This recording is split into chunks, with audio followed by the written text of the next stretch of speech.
Well, this is a follow-up to the question about education and getting a job in racing. And I just wanted to show you a little bit of a reference library and a little bit about what I did to get prepared to come to work in racing. Some good books if you're interested in pursuing this as an engineer. Gillespie, I actually was lucky enough to get to meet him. Fundamentals of Vehicle Dynamics. And this one is really kind of the go-to book in the entire industry. It's Millikan and Millikan Race Car Vehicle Dynamics. You can see I've got some pages marked and some cool stuff here, all on ride and roll race. That was a hot topic here a little while back.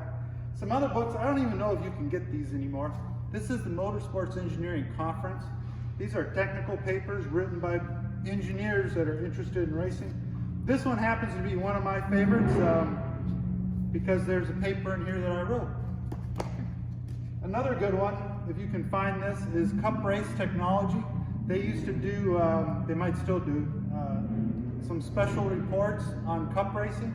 This one is from 2010 and 11, and it has two articles in it that I wrote. One about vehicles and what we do here, and another one all about wind tunneling and aerodynamics. So there's a lot of great content in here if you want to read more about what we do as engineers in the sport. And then I just wanted to show you that this wasn't all fun and games. I got my master's degree at California State University, Sacramento, and then pursued my PhD at University of California, Davis. So I brought in my master's thesis, exciting reading, valve train response prediction analysis.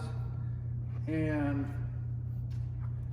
this one is around 100, let's go back and look. This one I tried to do with as few references as possible. It's 84 pages, 9 references, but looks at valve train responses, some kind of cool stuff with valve springs. And back when I wrote this, that was kind of ahead of its time. My PhD, on the other hand, I went for as many references as possible. This one has over 100 in it, 112, and it's 570 pages. This is the theory of extra expansion engines and the Atkinson cycle. So this cycle for an engine has actually made it out to production now. But back when I did my research, it was the coming thing, as it were. The Atkinson cycle has actually been around since the 1800s. And I actually got to visit Washington, D.C. as part of my research and actually saw one of the original Atkinson cycle engines in the Smithsonian Museum.